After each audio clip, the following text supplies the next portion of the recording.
Okay.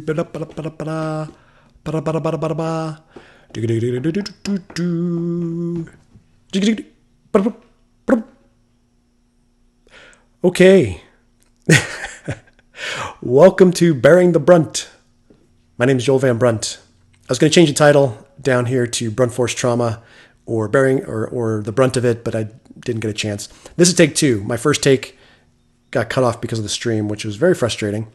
But alas, that's part of being in, doing this live stream. So if you are on Periscope, you're going to see a second stream that I'm going to backtrack because I want to upload this as one video to YouTube. So I'm going to briefly cover some of the stuff I talked about and then get on to it. So it's going to be a little bit accelerated, but my intent is to have one video I can transfer over to YouTube at a later time. So welcome. If you are going to outsource your thinking, why not do it with somebody you trust?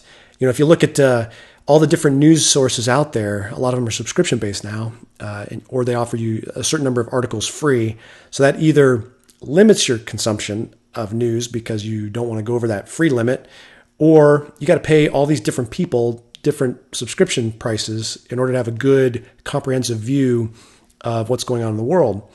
Well, why not listen to somebody like me, where I pay the subscriptions and I look at it and I offer you some ability to discern what information is coming in, to build some wisdom, to take the higher ground and have grown-up conversations, not fifth grade recess shouting matches. Wouldn't that be nice to have grown-up conversations in today's world? I'm sure you haven't seen fifth grade recess shouting matches from adults in recent times, but they're out there. So I'm hoping to help guide you through the fog of war in life, philosophically, politically, socially, culturally. And that's really where we are. We're in a fog of war. We have friction in our environment, in our daily walk. We have a fog of war, competing information, contradicting information, and we need to act within that environment every day. We need to get up, go to work, brush our teeth, do things for our family, and we have to do that in this fog of war environment and make decisions about what we believe politically and professionally and spiritually, culturally, socially, philosophically. So I hope to navigate you through that fog of war. I've been big. If you've this is the number 20 episode, the 20th episode. So this is a big deal. This is a big milestone for me. And if you've been listening at all for the last 20, then I'm very big on incremental improvements. And so what's today's big incremental improvements? You may see that the layout's different. I've got, I turned the camera 90 degrees to the left. I put some lights on in the back, which is kind of a cool effect. I saw that posted by somebody on YouTube a while back. And I changed my lighting to make the lighting on my face a little bit better. So hopefully quality presentation is improving. And I'm also trying to keep my content down to a little bit shorter. I've been going over an hour in my recent streams. So I want to keep that down to a little bit lower. And hopefully I can accomplish that in this accelerated take two. So that's some updates on the live stream. Now, on my other COVID improvement plan, I've been trying to do day trading, and today was rough. It was not a good day. I was down, and if there's one thing I've learned in day trading, it's that it's helped me to understand my emotions. Like I've been saying for a while, and if this is your first time hearing this, our emotional states are very powerful, and they can really cause us to take action irrationally, or to decide things irrationally, or to exclude information that might be pertinent to how we think about things. And certainly day trading is no different. You make a mistake or the stock goes down and you think it should go up, and then all of a sudden the emotions kick in, you get this loss aversion kick in. And so I've developed some techniques to mitigate against that stuff so I can think as clearly as possible. And one of them is just to disengage with the trading for a while. Go wash the dishes, go, get a drink or something, make some coffee, and then come back and then hopefully be shedded of that emotional state so I can think more clearly and have a better awareness and assessment of the best decision going forward. And so this is a good analogy, which is helpful for understanding things, to what we can do in our political dialogue or our cultural dialogue with people who disagree. As if we start to get too emotional, pause, take some time, and it's helpful to not react verbally or otherwise too quickly when you're under high emotional duress, high emotional reaction to something said or something done. So it's a good analogy with the stock trading to take to political and philosophical discussions. But it also brings up another philosophical point, which is, two steps forward, one step back. So today was definitely a one step back. I mean, it almost looked like it was going to be more than that, but anything we do and anything in life we try to improve on, it's easy to, have that goal, and then you're progressing towards that goal, and then something knocks you off your path, your habit, and then you start to have regret, and you have this reservation that can creep in, especially if you've experienced a couple setbacks. And good example is diet and exercise. If you're really on point with your diet, and then you just give into a craving for a day or 2 days or 3 days, and then all of a sudden, out of day 4, it's like, well, what's the use to get back to where I was, 4 or 5 days ago, because I've just blown it the last 3 days. Or exercise. Let's say you go a week without exercising, and before that you were exercising 6 days a week. It's easy to get that reservation to creep in, like I've gotten totally knocked off of my progress, and it's discouraging. So what's the use, right? And I would say, no. Commit to the process. Commit to the process and the daily habits that are going to get you those milestones, whatever they are. And if you fall in love with the process and make the process, the success criteria, then it's going to be easier for you to pick yourself up and say, who cares what happened yesterday? I'm going to commit to the process again today. And over a long time, getting knocked off your path is going to happen less. And also getting knocked off the path and getting motivated to get back on the path is going to be easier because you are committed to the process and the system and not specifically that goal. So I wanted to use my example this morning of that. I'm going to just wake up again tomorrow morning and go at it again and try to make the best decisions I can. So shifting gears a little bit, question for the audience. Why would we not want more civil dialogue in our conversations about politics and about COVID-19 and about all these issues that are coming up? Why would we not want more civil dialogue? I mean, seriously, is there a reason that we would want less civil dialogue? And I'm trying to understand why people's actions seem to signal that people want less civil dialogue. I think that we all think civil dialogue would be a nice achievement, and we think that, wouldn't this hypothetical situation be better than the actual situation we're in now? But then the actions don't fall in line with that desire and that want. This is my observation. So I've been talking about the difference between wanting something and deciding something. And this comes from Scott Adams. But you can want something forever. You can want to have better health. You can want to have better exercise regimen. You can want to improve in this skill. But you're not actually going to do that until you decide. One example I've used in the past is waking up early. I was always wanting to wake up early. I heard that people who are very productive find benefits of waking up early and getting stuff done in the morning. And so I always wanted that, but then I decided to do it. And deciding to do it, it wasn't hard at all. I just had to adjust some things in my schedule, and boom, I'm up at 3:15, looking to prep for the opening bell at 3:30 in the morning. I'm in Hawaii. That's why I do that. So decide. So I want to encourage us to decide as an audience to have more civil dialogues, not just in this episodic show, but also with our friends and neighbors and family members. So one thing that has broken out recently in media, and this again is an observation from me, and this is somewhat evident to most people, but the internet has really caused a lot of disruption in a lot of traditional models, and traditional media is an example. So now you have a lot of independent journalists, Andy Ngo, Mike Cernovich, the people at Project Veritas. Many of these independent journalists who are cropping up and doing breaking news, breaking story reporting with an iPhone and a microphone. And they're doing on places like Twitter and YouTube and Periscope and other places. And breaking what I would say are very legitimate stories. And then you have the traditional media who is resisting this because obviously if people can do it for cheaper and kind of individual efforts and you don't need this big building in New York City to break important or discuss important news, then there's going to be some friction there. And I would say if you look back at other industries that have been disrupted, like the music industry, the movie industry, you've seen similar friction occurring. The difference with the current situation with traditional media is that they have a huge platform with which to go after new media.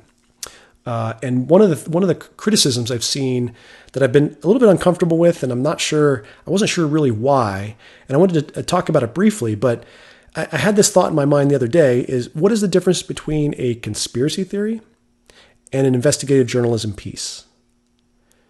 And I couldn't really answer that immediately. I had to think about it. And I realized that there were certain pieces of investigative journalism that I'd seen being called conspiracy theories. And I thought, well, that the two don't really fit. So one example is, the whole Hunter Biden Ukraine thing was just outright dismissed by many in the media as a conspiracy theory that's been debunked. Has it? I don't know. I mean, it'd be nice to have some sort of investigative piece that actually supports the debunking, but I didn't see one. Maybe there is one. Maybe you can send me one if there is one. So this dismissive kind of ad hominem or going after the reputation of the person delivering the information or investigating seems to be an effective attack to limit people's intake of information that might be pertinent. And also, in some cases, not a fair critique. Now, that's not to say there aren't conspiracy theories. There are people who will take data points and they'll add, embellish, and add a whole bunch of stuff that's not backed up by evidence, and then it takes on a life of its own, and then all of a sudden it becomes this big conspiracy theory. Yes, absolutely, that's true. The moon landing hoax. We made it up in a Hollywood studio. I think that's a conspiracy theory. I don't think the evidence for that is very, very good. But the flip side is also true. There is likely some very good investigative pieces that are good journalism pieces and are not conspiracy theories. So one thing would be the movie Hoaxed by Mike Cernovich that I watched recently. So a lot of his criticism was he was a conspiracy theory guy, and he interviewed Alex Jones. He's been termed a big conspiracy theory guy. But I would just encourage you that when you hear the word conspiracy theory, think past that. The people with that attack are trying to sell you on an idea that this information needs to be dismissed. And sometimes it's pretty wacky, and that's true. Sometimes it's actually good investigative journalism. And I just encourage you to kind of dig a little bit and look for which it is. I had this other idea because all these bailouts and the money coming to small businesses and the decision to reopen economies at the state and local level impacts small businesses disproportionately to, let's say, large business or government employees. So I thought, okay, all these decisions are coming down, first the money part and then the reopening part. I thought, well, how many in Congress have business backgrounds? And it made me broaden that scope and say, okay, what is the background of people in Congress? What is the background of people in the government, the governorships? What is the background of people in the mayor positions?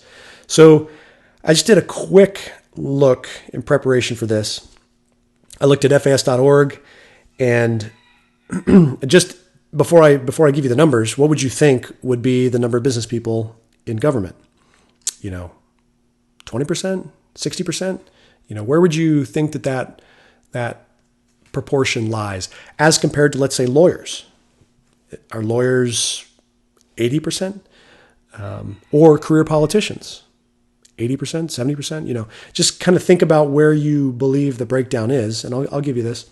So, according to FAS.org, between law and education, 59% of the 535 members of Congress. Career politicians, 44%. These numbers are going to be bigger than 100% because some legislators, I think, have backgrounds in two cross areas, so they're going to be counted for both. And then, so career politicians, public servants, 44%. And then Business people, 38%. So based on that 38%, it's fair to say that 62% have little to no experience in small business or medium-sized business or large business. That's pretty interesting. I hope the 38% are able to talk articulately to the 62% so that the concerns of small business people are at least known if they haven't been experienced themselves before. Well, what about governors? It's harder to tell. What I learned from governors.rutgers.edu is only 8 governors have military experience, 16 have law degrees, 10 have no prior elected service. So it wasn't easy to find how many governors have been in business, but I think that this 10 no prior elected office could be an indicator because that means 40 of the governors had prior elected office. They had been kind of more in that career politician, civil servant, or public service category. Not to say they didn't have business before that. So it's a little bit more difficult to tell, but that might be relevant, right? If the large majority of governors don't have a lot of good business experience and they're the ones deciding to open up the economies, I hope that they have good business advisors.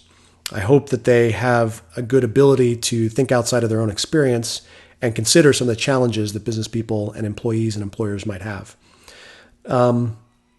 So I didn't go down to the mayoral level, but the same thing would apply at the mayor level. And what we've seen from this COVID thing is with this reopening of the economy at the state level, you have all this friction happening. And you can literally see the fog of war in real time trickling down to each level of government when we consider reopening. So you have the federal level and the state level, and there's some conflict between those two. You have the state level and the local level, the mayors. There's conflict between those two, where mayors are not wanting to open up and the governor does, or the governor does want to open up and the governor does not want to open up and the mayors do.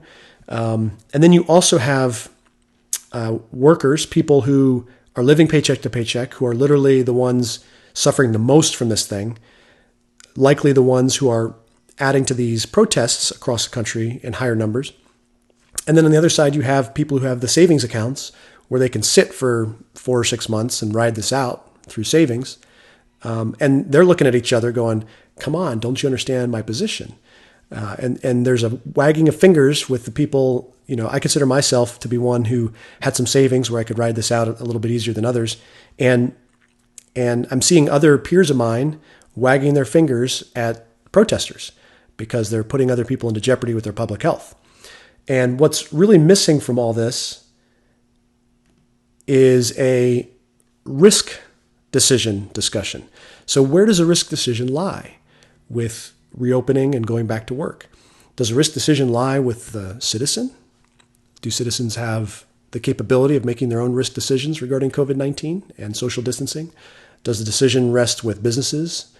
Does the decision rest with the local government? Does the decision rest with the state government? Does the decision rest with the federal government? And really, what level of risk decision are we comfortable with? And if you're removing the risk decision from somebody, say the individual, why? And part of the reason that it's hard to have these risk discussions is because the information is contradictory and confusing that's coming down. And I'll give you just 2 examples. So number one, on testing. So you've heard probably some reporting on, hey, we want more testing before we open up. Well, yesterday, Scott Gottlieb on the Sunday Special with Ben Shapiro. Scott Gottlieb is a guy I follow on Twitter. He's the former FDA commissioner. He's a doctor. He said we're now at 1 million tests per week. He thinks that is sufficient to start reopening with the intent of ramping up to 3 million tests per week production. Why he said 3 million is because there's a little over 3 million doctor's visits per week in the US. And he said that you would want to pair the testing with the doctor's visits so that doctors could have a handle on pandemics and hotspots before they become hotspots. Because you're going to go to a doctor if you have symptoms. So that's what he said.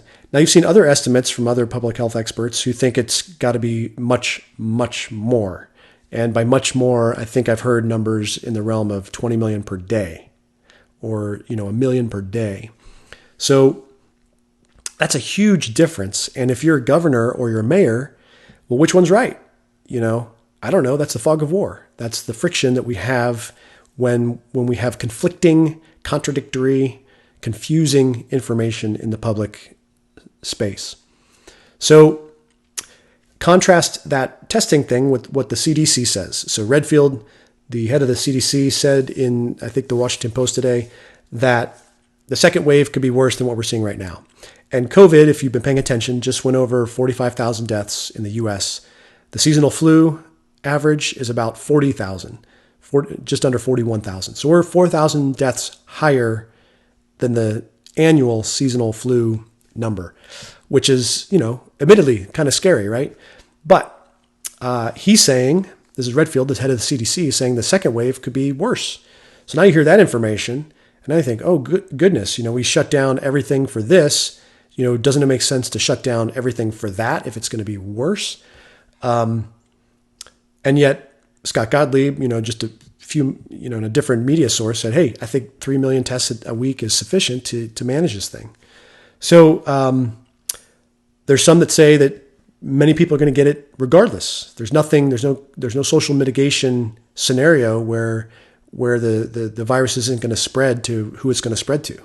And people look at the Sweden model to show what it looks like if you don't do a lot of social distancing, you don't do a lot of lockdowns. I guess they did do social distancing, but they didn't do a lot of lockdowns. So there's a theory that it's going to spread to whoever it spreads to. The goal is to just limit the impact on the healthcare system, and that's where I was, when this first came out, and I understood the concern to be is, hey, we just got to flatten the curve because people are going to get it, but we can't overwhelm the health system, otherwise the fatality rate goes up. And I think that's true, but if people are going to get it anyway, then there needs to be a wise discussion of the risk decisions to go back to work and reopen. And I feel like we're missing that.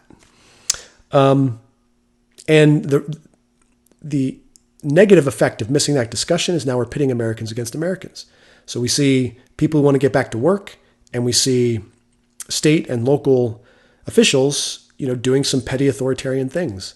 And their justification is, you selfish people, you can't be putting all these, other people at risk because you're not social distancing, you're out in public, you're gathering in crowds. And then there's the people who can weather the storm sitting there watching this on the internet or on television, wagging their fingers and getting upset with fellow Americans who simply want to get back to work. That's weird. And I don't like that pitting of Americans against each other. I think that we instead could have an adult conversation of where the risk decision lies and make grounded arguments as to why it should be here versus why it should be there. So I'll put that in your minds. And if you have ideas about where the risk decision should be, let me know. Make a comment or send me a link, tweet at me, mention me in a Twitter post, and we'll start having this dialogue because I think that's missing. All right, so getting into the politics, you've probably seen Kim Jung has been. We're not sure what state he's in. I heard reporting that he was brain dead, but then that got deleted, and then now he's come out of surgery and he hasn't been seen in public much, and so there were some reports that he was in serious health. No one really knows. They're traditionally secretive, but I thought that I would take this time to mention something I'm aware of in the whole North Korea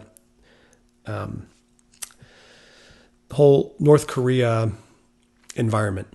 So when I was in grad school about 12 years ago, I guess 11 years ago, I studied China for one of my projects pretty deeply. And one thing that was pretty alarming that I learned was the human trafficking that exists across border between North Korea and China.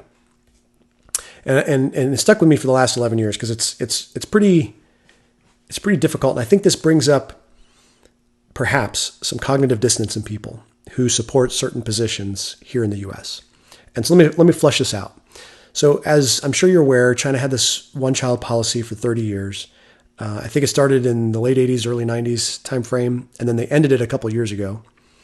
And so during that one-child policy, according to the New York Times, back in August 2019, there were 30 years of gender-based abortions where parents would prefer to have a son over a daughter. So they get a ultrasound, and the part wasn't there, abort. So there were gender-based abortions in China for 30 years. Okay, so who cares, right? Abortion should be a right. Anybody should get an abortion. But we start to think ethically, does this sit well with us? Can you abort a baby purely because of the gender that they are? And I would ask my, pro-abortion audience, how does that sit with you? Can you purely abort a baby based on its gender? So, according to PBS, back in February 2020, this whole one-child policy, and this is close to the numbers I heard 11 years ago, resulted, and the number is a little bit less 11 years ago, in 30 million more males than females in China. And most of those males were under the age of 30. So think about that for a second. 30 million more males than females in China, and trending younger. So 30 million. The population of California, I think, is 40 million. The population of New York is 20 million. These are rough estimates. So in between the population of New York State and California, smack dab, if you averaged those two populations to 30 million between those two states, the average, that's how many more men there are than women in China. So if you are a 20-year-old man in China, or if you're a 25-year-old man in China, what are your prospects to get married? And you can maybe start to see where I'm going with this. Well, if you're sitting next to North Korea, this regime that has a lot of people who want to leave, a lot of women who want to leave, then you can see a huge opportunity. And I'm not condoning an opportunity. I'm condemning this opportunity for sex trafficking to occur, for brides, people to get sold into sex slavery or to get shipped over to China to become a bride of a Chinese young male. So according to the New York Times, in September 2019, 60% of North Korean refugees went into the sex trade. So that was a reference to a report out of the UK, which is this Korean watch group. And I tried to connect to that link to read it, but the link has since been broken since this article was published over, I guess, 8 months ago or so. But think about that. So you cross the border and you go into this sex trade. And this is what I would argue to be a horrible unintended consequence of the abortion by gender, one-child policy of China. So not only did it lead to a disproportionate number of males and females and abortions purely based on gender, but it also led to this demand for sex trafficking in today's world across not just North Korea, but other neighboring countries around China. So this you hear something like this, and this starts to activate cognitive dissonance in people's minds. I realize people may not appreciate what cognitive dissonance is. So I wanted to basically give you a definition of cognitive dissonance. And this is, simply Googling cognitive dissonance. So it is, quote, the state of having inconsistent thoughts, beliefs, or attitudes, especially as relating to behavioral decisions and attitude change. So I mentioned the social term abortion, because that's obviously something that people feel very differently about. So I just ask you, how does this feel to have purely gender-based abortions? Acceptable, not acceptable, ethical, not ethical? And if you look from a utilitarian perspective, then the suffering that causes down the road from an unintended consequence of causing this demand for sex slavery and sex trafficking, how do you feel about that? So anyway, enough on that. I thought that just because Kim Jong-un was in the news and North Korea was in the news, I'd share that perspective that I had from all those years ago on that issue. I think it's a travesty, and I think it's something that we don't know a whole lot about.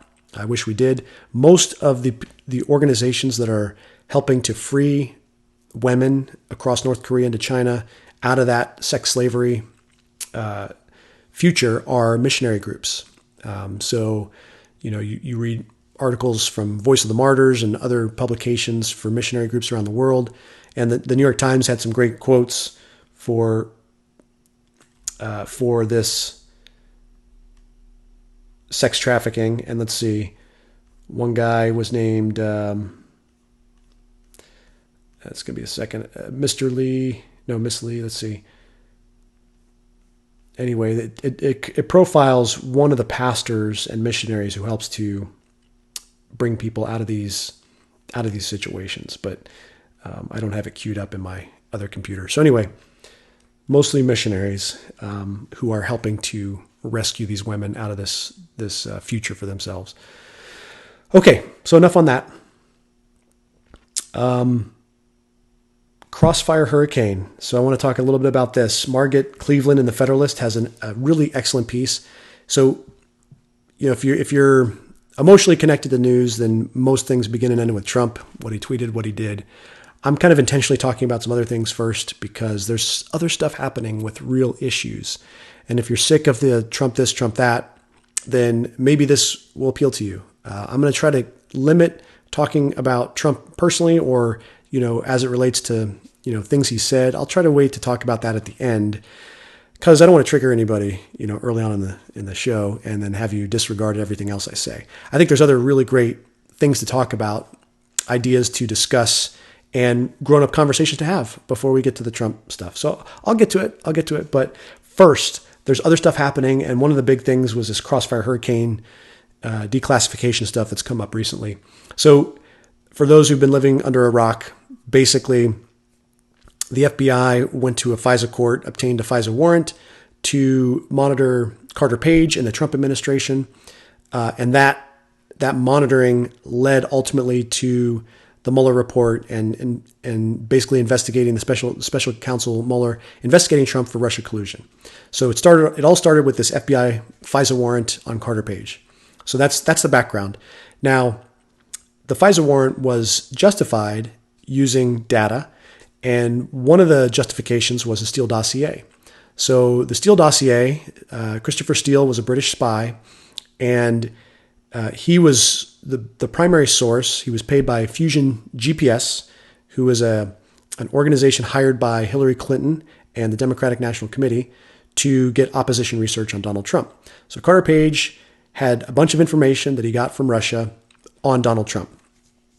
And this Steele dossier was at some point turned over to the FBI, and the FBI, as it turns out, used the Steele dossier as justification for the FISA warrant against Carter Page. Now, Adam Schiff made it sound like the Steele dossier was very narrowly used in the FISA warrant. He publicly said that, maybe a year and a half ago, 2 years ago. However, these declassification notes and the Horowitz Inspector General reports are showing something different. They're showing that the Steele dossier was not only the largest piece of evidence used for the Carter Page, monitoring. It was almost the only piece of information used for the monitoring. And so now the FBI has been declassifying some footnotes, the Inspector General has been declassifying some footnotes from the FBI reports back at the time that call into question a lot of the information in the in the Steele dossier. So there's a really, so that's all background because it's kind of confusing once you get into it, but there's some really good investigative journalism by John Solomon. And again, this is a person, John Solomon, who has been demonized for promoting conspiracy theories. But I think you got to look past that because you got to see if there's anything there. And I'm not going to read the John Solomon one. He did have a piece, but I'm going to read this other one by Margaret. Let me see if I get her name right. Margaret Cleveland. And this is out of the Federalist. So the title of this is 7 Devastating Revelations About Crossfire Hurricane in the New Releases. So I'm going to paraphrase it because it's a long article and when I read articles, it tends to make this thing go very, very long. So I just want to kind of paraphrase it. So some of it I've already mentioned. Page, the investigation into Page came from largely the Steele dossier. Now, it could be the case that the FBI asked to just monitor Carter Page for his communications going forward. But that wasn't the case. The FBI asked to go backwards in his emails and to get information, campaign email information, going backwards. So this is kind of a point of contention for for the FISA warrant. So flimsy information with the Steele dossier, and then going backwards in time to investigate the past with Carter Page, where they could have just started the investigation, started to listen to comms from that FISA warrant going forward. So that's one piece of information. Then Page took a leave of absence from the campaign. And the way the FISA warrants work is the FBI has to go back and renew them periodically. And so they kept going back and renewing them, but their person of interest had left the campaign, suspended their time with the campaign. So their justification for renewal was they were worried that even though he left, he would still be talking to people inside the campaign and influencing Russia decision-making and all these other things. So even though he left, the FBI argued that they should still be monitoring and basically spying on Carter Page and thus the Trump campaign. And not only that, but even doing that, they decided against delivering Donald Trump what's called a defensive briefing. And I guess this is something where you're informing, the president or a mainstream nominee or the incoming president. You're informing them of some sort of counter surveillance or some sort of investigation into somebody connected with them. And this is a formality that has existed. I'm not sure what the process is for that or when it's required. But they decided against giving a defensive briefing to Trump. So they didn't even tell Trump ever, even after the inauguration, that this investigation was taking place. And the reasoning behind it, which was revealed in this article, is, let me see if I can pull up the quote. So this was from Assistant Director E.W. Bill Prestrip, the Counterintelligence Division at the FBI. He said, "We provide defensive briefings when we obtain information indicating a foreign adversary is trying or will try to influence a specific U.S. person, and when there is no indication that the specific U.S. person could be working with the adversary." So they really focused in on the second part of that. We don't have conclusively no indication that Carter Page might be working with the Russian government. So therefore, we were justified in not giving this defensive briefing. So that logic is a little bit missing on me, because it's almost like saying, if we have proof that you're innocent, then we'll give you a briefing, which seems like kind of messing with the standards of evidence and messing with really the unfair search and seizure amendment to the Constitution. So so that's the justification, flimsy. And then, like I said, after the inauguration, they kept with Page. They kept renewing the FISA application. He was no longer associated with the campaign and never briefed Trump. And then I talked about it a little bit earlier. Schiff incorrectly said publicly that the FISA warrant had only a narrow use of the Steele dossier in justifying its existence. Now, the narrow use, so there's two other pieces of information that the FBI used for support in the Carter Page FISA warrant.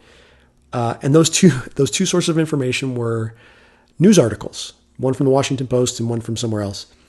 And the FBI used two news agency articles as justification before the FISA court in combination with the Steele dossier to obtain the warrant on Carter Page. So those two articles were later called into question for their accuracy.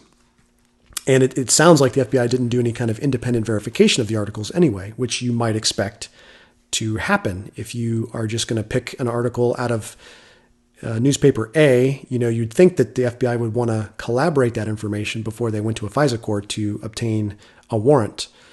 And then the final FISA application quote, which I think is just unbelievable to me. And so this is, again, from Margot's article. And so it says, and I'm just going to read the whole 2 paragraphs, I think. The final takeaway from the newly declassified portion of the FISA applications reveals just how tone-deaf and oblivious the FBI agents involved in Crossfire Hurricane were. On the final application, the FBI, quote, notes that Page continues to be active in meeting with media outlets to refute claims of his involvement with Russian government efforts to influence the 2016 U.S. presidential election, end quote. And then another quote, this approach is important, the FBI posits, because from the Russian government's point of view, it continues to keep the controversy of the election in front of the American and world media, which has the effect of undermining the integrity of the U.S. electoral process and weakening the effectiveness of the current U.S. administration, emphasis added. As the kids would say, I can't even. So, to paraphrase, the FBI used as justification that Page was going to the media to defend himself.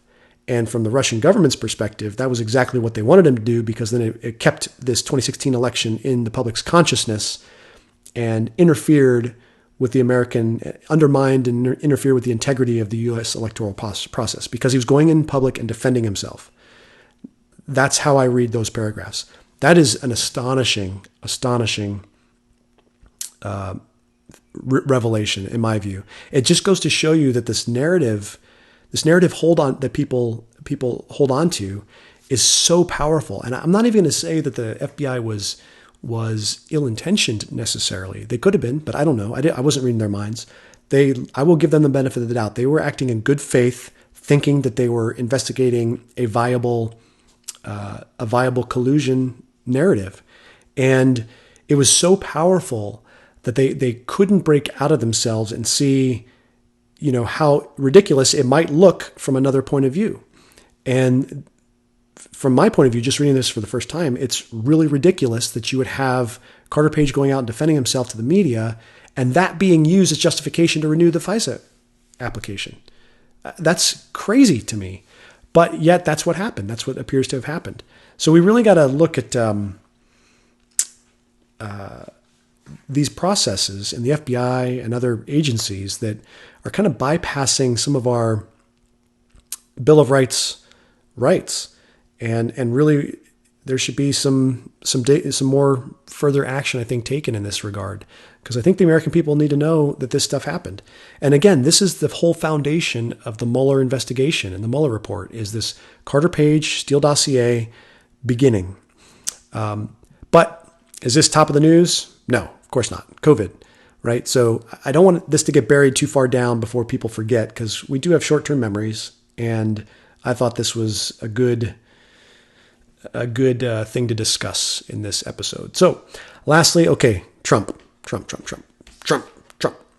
There are those who wake up and look for an opportunity to see what Trump did or say, to prove their narrative that he is evil, maniacal, devious, narcissist, lacks empathy, any kind of negative interpretation against a stranger, which in my view requires a lot of mind reading and a lot of exclusion or dismissiveness of any kind of competing alternative explanation.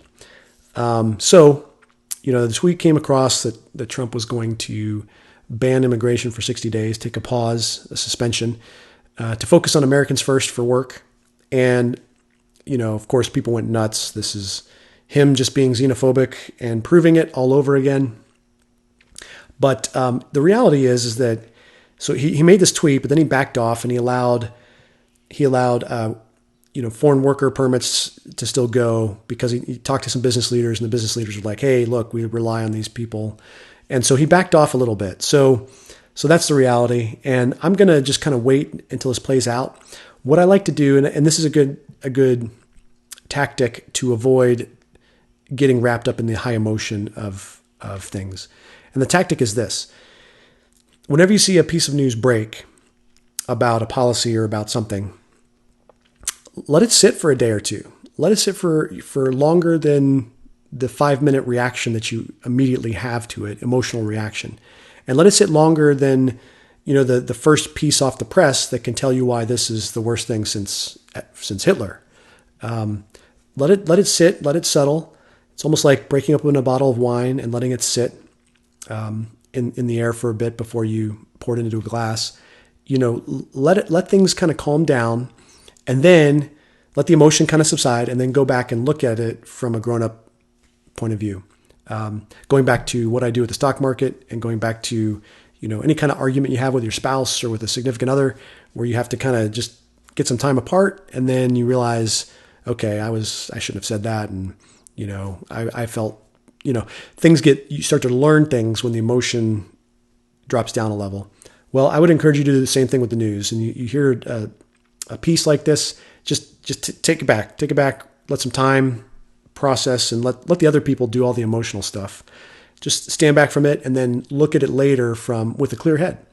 I'm not one of those people who wakes up and sees what Trump says and then immediately goes to defend him. Although I feel like I'm in a position to defend him quite frequently. And he wasn't even my first choice for the Republican nomination. So I defend him quite a bit because I feel like there is zero capacity in some people to even entertain other more charitable explanations of the things he does or says. And that to me is kind of dumb. I mean, it goes back to what I said in the very beginning. Do we want to have civil dialogue? Do we want to have grown-up conversations, or do we want to have fifth grade shouting matches at recess? And if you're not even going to entertain alternate explanations, I don't know how to help you. You're certainly not going to persuade me by telling me that an alternative explanation couldn't possibly be the case because of nothing.